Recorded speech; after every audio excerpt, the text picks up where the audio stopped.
Right, now on to our main category. All right, yeah. Best Picture. Well, The King's Speech, huge favorite. It's roughly minus 400, which puts it at 80%.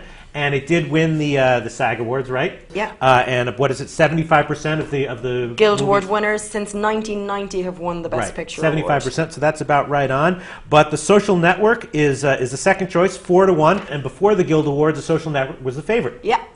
Yeah. So and then there's so I'm assuming it's going to be one of those two. Then there's True Grit 40-1, The Fighter 50-1, Black Swan 50-1, Inception 100-1. What do you think? Do you think any of these other long shots have a chance? And if not, do you think that The Social Network might be a good bet at 4-1? It's interesting what's happened with The Social Network. You know, it certainly was the king of the Globes, and I do think that David Fincher's going to get Best Director. Who directed The Social Network, but I think this is the King's Speech year. You know, and as often happens at the Oscars, you just get these, you know, huge tallies at the end of it. You know, Titanic, Ben-Hur, All About Eve.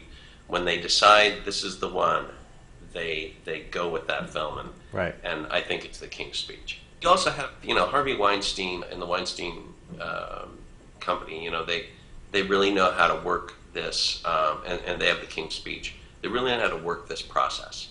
They did it with Shakespeare in Love.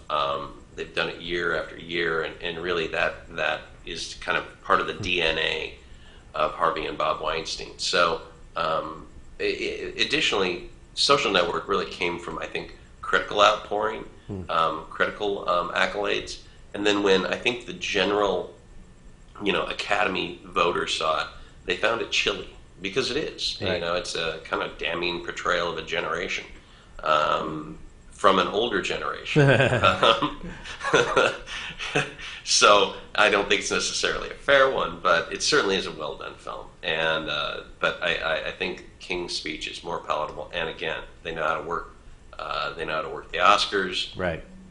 That's an excellent point. You don't want to go against Harvey and Bob Weinstein. That's like betting against Peyton Manning. Yeah, you know? Yeah, fair enough. Fair enough. I think if I was to bet on anyone, which would you go for, Peter? Best actor? Well, I definitely like the idea of fading Melissa Leo in supporting actress. I definitely like that. Yeah. I definitely like you know, taking a shot with Haley Steinfeld and Helena Bonham Carter. I love the one or two people cry prop.